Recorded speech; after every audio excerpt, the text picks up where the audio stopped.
Olá meus amigos, olá minhas amigas, sejam todos bem-vindos a mais um estudo do livro Há Flores no Caminho.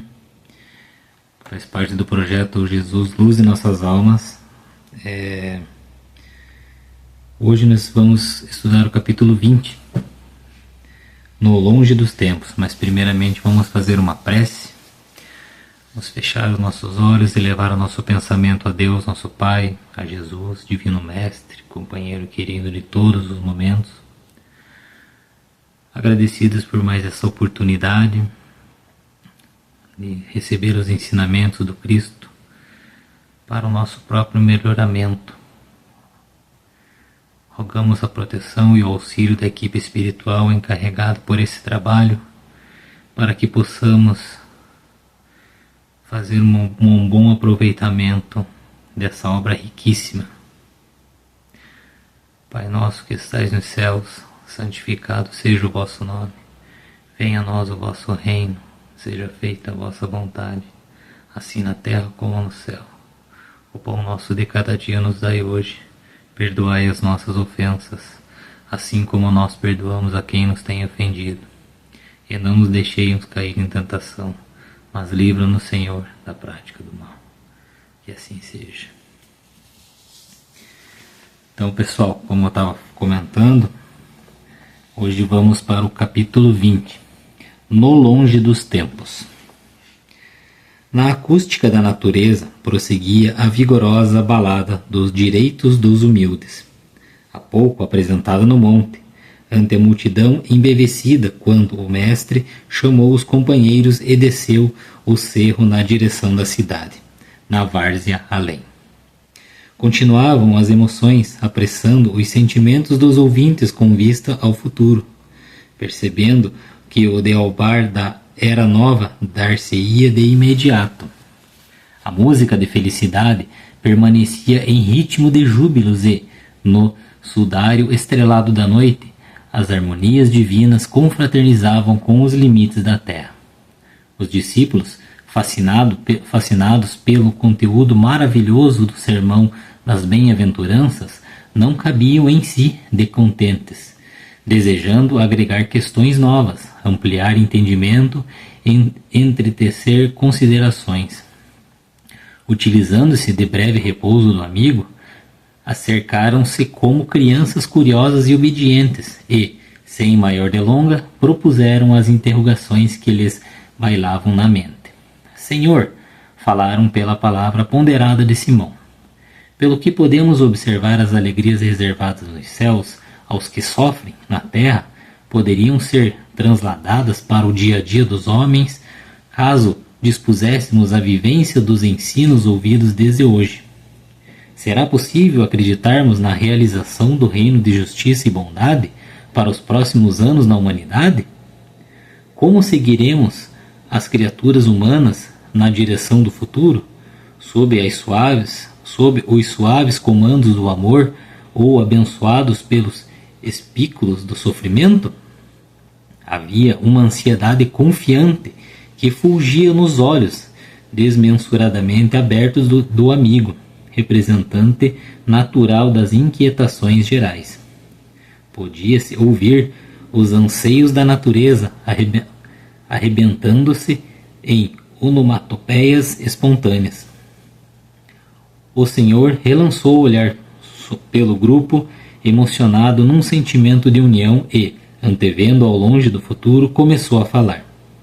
A Sinfonia da Montanha é a carta de libertação do homem que se fazia servo das paixões dissolventes, objetivando inverter a ordem dos valores vigentes e demonstrando que a vitória da vida se baseia na estrutura do ser que se renova e se supera, com os olhos postos na imortalidade. Examinada apenas do ponto de vista material, a vida inteligente perde o sentido. Em se considerando a brevidade do seu curso, que logo se dilui aos ósculos da morte, da decomposição orgânica, das transformações. Observada, porém, sob a angulação indimensional da imortalidade, adquire sentido e finalidade, apresentando meios e metas para colimar os seus objetivos. Imediatista, no entanto, e porque ignora em profundidade o compromisso eterno com o Pai, Criador, a criatura se deixa galvanizar pelo egoísmo e as paixões, armam-na com os instrumentos de destruição, a ira, a volúpia do desejo, o orgulho, o ódio, a ambição desmedida do poder. Sentimento antípodas. A esses nascem no comportamento de quem compreende que o corpo é instrumento para a aprendizagem na marcha inexorável da evolução, não constituindo a realidade única, legítima. Calou-se o mestre, por um momento, para dar campo à reflexão mental dos companheiros, logo prosseguindo. Como consequência, a dor ser-lhe-á promotora do processo redentor, porque resultado inevitável do mau uso das suas potencialidades. Usando a inteligência apenas, que é de fácil manipulação pelo exercício de suas aptidões, engendrará para si mesmo o poste e o garrote das aflições desmedida de que se libertará só a penates.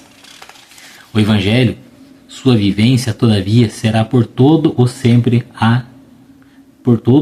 a diretriz da segurança e do amparo às aspirações relevantes do ser, auxiliando na construção dos bens eternos do espírito.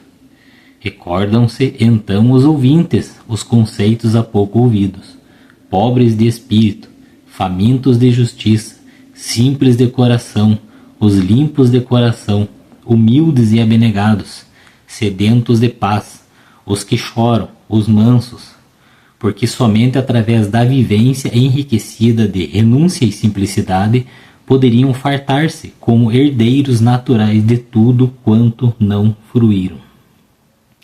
Dando ênfase à lição, o Rabi continuou: a inteligência guindará o homem aos astros do céu e o levará ao abismo das águas, o que fará se ensoberbeça e alucine. Com ela conhecerá todos os quadrantes da terra, identificando as leis que regem a natureza, adentrando-se no mecanismo dos mistérios que por algum tempo o perturbarão. No entanto, porque, fascinado pela própria argúcia, esquecer-se-á de amar, tornando-se vítima inerte de si mesmo, jactando-se de ser um novo Deus. Com o desamor, portanto, padecerá fome de compreensão e sede de amizade. Conquistará o mundo e perder-se-á a si mesmo. Vencerá os abismos das distâncias e caminhará a sós. Separado de seus irmãos, decifrará os enigmas de fora, afligido pelas perplexidades íntimas. Só o amor poderá libertá-lo de torpe situação, oferecendo-lhe braços à solidariedade e à ternura. O amor dar-se-á visão de amplitude no que tange aos direitos que lhe decorrem dos deveres retamente cumpridos. O amor decifrar-lhe-á as angústias, facultando-lhe ver as possibilidades de viver a felicidade pelo bem que lhe será lícito realizar, ampliando as dimensões sublimes da vida. O amor, exteriorização do pensamento divino do Pai, unirá por fim as criaturas, após as dores lancinantes que decorrem das suas alucinadas conquistas externas sobre os açoites das desmedidas ambições que o egoísmo comanda. Ventos frios sopravam, anunciando as horas avançadas da noite. Pedro, sinceramente tocado, porque, desejando agradecer o esclarecimento, propôs em termos de encerramento da entrevista: o Evangelho triunfará um dia no mundo, abençoando os humildes e os infelizes? Sim, Simão, redarguiu o Divino Mestre. Quando o homem cansar-se da vacuidade e despojar-se da ilusão por exaustão do seu uso desordenado contemplará o caos à sua volta e ouvirá no recôndito do ser as minhas palavras deste dia. Bem-aventurados aos que sofrem, e sem dar-se conta fará a viagem de volta para dentro de si mesmo, sob o comando do amor que ele vige inalterável, iniciando o momento ditoso de adentrar-se no reino dos céus, no longe dos tempos que certamente chegarão. Esse capítulo aqui, a gente teria muito que a gente destrinchar para estudar, porque ele é muito rico em detalhes, né? Eu fiz um resumo para a gente poder, para ficar mais, como o nosso tempo é um pouco curto. Então, a mensagem principal desse capítulo é que nada acontece por acaso, né? E que o presente, as consequências e o que a gente está passando agora no presente são consequências das escolhas ao longo do tempo que a gente fez no passado. E então a gente chega num certo ponto que o que a gente passa agora são as consequências dessas escolhas acumuladas. Então a gente pode refletir o seguinte: o passado influencia no presente, mas não determina o futuro de forma definitiva. O que aconteceu no passado, ele está influenciando agora. De certa forma que a gente está aqui na Terra como escola para aprender e melhorar, né? Então, essas escolhas estão influenciando agora, mas não vão determinar o futuro de forma definitiva, que é o que a gente pode melhorar agora para mudar o nosso futuro. As dificuldades enfrentadas podem ser encaradas como oportunidades de aprendizado, crescimento e reparação. Mais uma vez, como a gente está na Terra, no planeta escola, né? Porque a gente passa e agora a gente está num período de transição planetária para o mundo de regeneração, né? E tudo isso que a gente passa aqui tem que ser encarado como aprendizado, como reparação. Então a gente tem que procurar o máximo, a gente estudar, tentar se melhorar. E precisamos ter paciência, perseverança, que são a prática do bem, né? São caminhos para que a gente pode transformar a nossa vida. Principalmente a paciência e a perseverança. Que se a gente não tiver a paciência, para que nos dias de hoje é muito difícil as pessoas terem paciência, e tem que ter perseverança. Não titubear na primeira dificuldade, desanimar e estagnar no caminho. Mesmo quando a jornada parecer difícil, né, sempre existem flores no caminho, né? Existem flores no caminho, sinais de esperança, auxílio e oportunidades de evolução para quem mantém a fé e a disposição de seguir em frente. A fé é muito importante, e a disposição, a perseverança, né? Buscar melhorar, buscar saber que tudo que a gente está fazendo agora é para a nossa melhoria na nossa jornada, que não é só aqui nessa existência. Podemos observar também que ele faz, no capítulo 5 do Evangelho, segundo o Espiritismo, tem bem-aventurados os aflitos, né? Que, em resumo, o Evangelho ele é uma pedra fundamental, que é um alicerce que a gente tem na doutrina, que a gente pode, qualquer dificuldade, qualquer dúvida, qualquer ensinamento, quando a gente está naquele momento de aflição, leia o Evangelho, estude o Evangelho, terminou, leia de forma corrida, abra ao acaso uma passagem, sempre leia, sempre, cada vez que você abrir mil vezes, você vai aprender uma coisa nova. E no capítulo 5 ele ensina que as dificuldades da vida têm por propósito educativo, podem estar ligadas a experiências do espírito ao longo do tempo. Em vez de revolta, o Evangelho propõe confiança em Deus e aprendizado, acolher as provas com serenidade, agir no bem, compreender que a evolução espiritual é um processo contínuo. Então ele fala que A gente precisa ter confiança em Deus, confiar em Deus, sempre, sempre, confiança, ter fé. Às vezes as pessoas elas acham que é o suficiente, mas não é. A gente precisa ter a confiança que tudo tem o seu porquê. Então a gente precisa trabalhar e estudar para que a gente possa fazer essa nossa passagem aqui pela Terra ser mais proveitosa possível.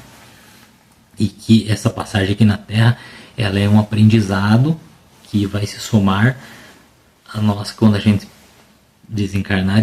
O que a gente aprendeu aqui a gente vai levar conosco para uma próxima encarnação e sucessivamente, até que sejamos todos nós espíritos puros, que isso estamos fadados a ser, né? Só que vai demorar um pouquinho, mas todo mundo vai chegar lá. Uns vão chegar mais rápido, uns vão chegar mais devagar, mas vamos chegar lá. E uma última mensagem, que a mensagem de esperança, responsabilidade, pessoal, compreender que o passado, compreender o passado e não se prender a ele, agir corretamente no presente e confiar que cada esforço sincero produz bons frutos no tempo certo. Então a gente precisa, mais uma vez, assim como a gente está aqui no planeta Terra, a gente precisa, nessas dificuldades, nesses ensinamentos, procurar sempre, por mais difícil que seja a tarefa, por mais complicado que seja, ela tem um propósito. A gente tira alguma coisa de bom, a gente tira algum ensinamento, como tudo, como nada e por acaso, a gente precisa, nesses momentos, pegar todo o momento de dificuldade, pensar, ter a fé, ter a confiança, se manter, seguir em frente e pensar, bom, se eu estou passando por isso, eu deve ser por algum motivo, então eu vou ter fé, eu vou confiar em Deus, não vou esmorecer, por mais difícil que seja, e vou em frente, com fé e confiança em Deus, nosso Pai, que sempre quer o nosso bem. Então, meus amigos, seria mais ou menos isso a mensagem de hoje, né? Muito agradecido pela oportunidade mais uma vez. Vamos fechar os nossos olhos, elevar o nosso pensamento a Deus, a Jesus, aos benfeitores espirituais, agradecidos por mais essa oportunidade. Rogando humildemente ao Pai, a Jesus, que nos dê força e sustentação para que possamos vencer as dificuldades, para que possamos compreender e aprender com os nossos próprios erros, para que possamos, passo a passo, seguirmos no caminho da perfeição e da felicidade. Que assim seja.